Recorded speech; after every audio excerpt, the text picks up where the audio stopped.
মধ্যরাতের ভৌতিক আবহ। নিশিরাত, বাঁকা চাঁদ আকাশে এই গানটি গুন গুন করে গাইতে গাইতে একটি যুবক রাস্তা দিয়ে হেঁটে চলেছে। তখন মধ্যরাত, রাত 12টা পেরিয়ে গেছে অনেকক্ষণ আগেই।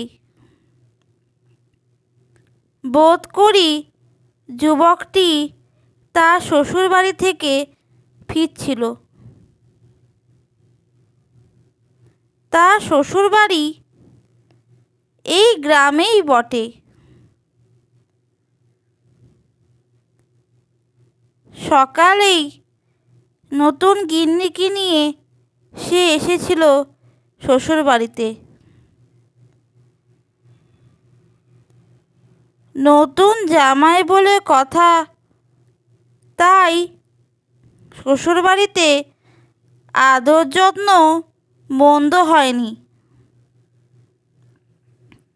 কিন্তু রাত হতে না হতেই তাকে বেরিয়ে পড়তে হয়েছে শ্বশুরবাড়ি থেকে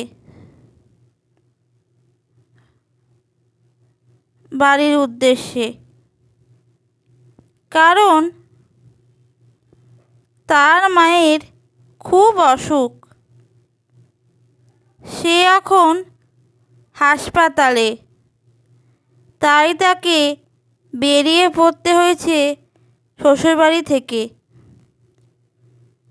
মা বলে কথা, তার ওপর আবার একমাত্র ছেলে।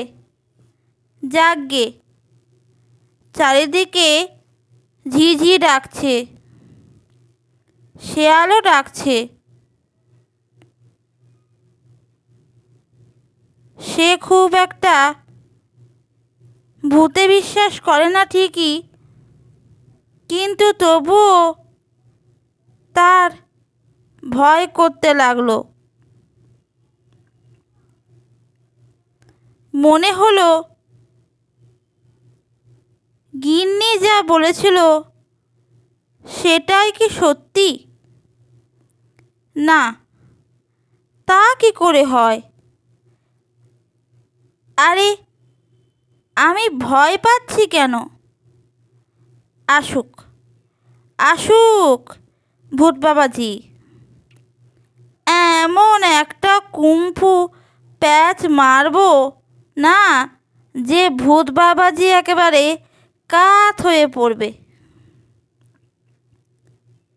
হ্যাঁ, শ্বশুরবাড়ি থেকে বেরোনোর সময় গিন্নি পই পই করে বারণ করেছিল সে যেন এই জঙ্গলের রাস্তা দিয়ে না যায়। এখানে নাকি তেনাদের বাস। কিন্তু সে কথা শোনেনি সে। এই রাস্তা দিয়ে এসেছে। দেখতে যে কি হয়। কিন্তু অনেকক্ষণ তো হাঁটছে, রাস্তা তো শেষই হয় না। এদিকে রাত বেড়ে চলেছে। এখান থেকে বেরিয়ে তাকে ঘাটে পৌঁছতে হবে।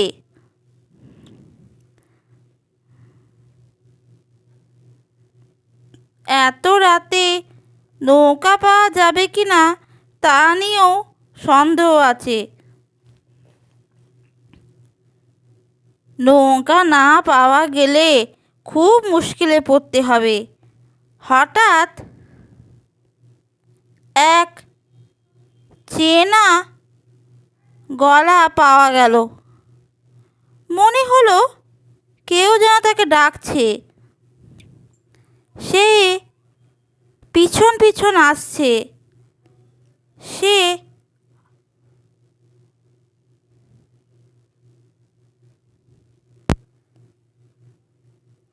হঠাৎ পিছনে তাকিয়ে দেখল, সে অবাক হয়ে গেল। সে গিন্নি এখানে কোথা থেকে এলো? গিন্নি তার কাছে এসে বলল, কি গো, তখন থেকে তোমাকে ডাকছি, শুনতে পাচ্ছ না? সে বলল, তুমি এখানে? গিন্নি বলল, হ্যাঁ, তখন থেকে তো তোমাকে ডাকছি, চলো চলো চলো। তারপর তারা কিছুক্ষণ পরে ঘাটের কাছে এসে পৌঁছায়। ঘাটে একটি নৌকা বাঁধা আছে।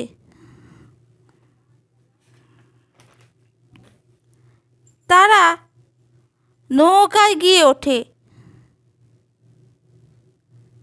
তারপর নৌকা চলতে শুরু করে।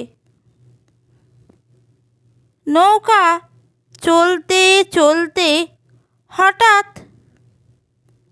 মাঝ নদীতে এসে প্রচণ্ড ঝড় বৃষ্টি শুরু হয়। তারপর হঠাৎ নৌকাটা প্রচণ্ড জোরে দুলতে শুরু করে।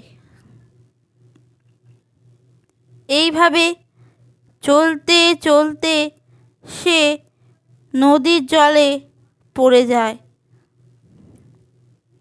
আর তার গিন্নি নৌকাতেই বসে থাকে। সে চিৎকার করতে থাকে জোরে জোরে, গিন্নি, গিন্নি, বাঁচাও আমাকে। কিন্তু কোথায় তার গিন্নি? আর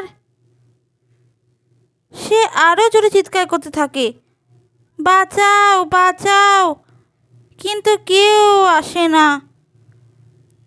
এইভাবে নদীর জলে হাবুডুবু খেতে খেতে সে নদীর জলে ডুবে মারা যায়। তারপর বেশ কিছুদিন কেটে যায়।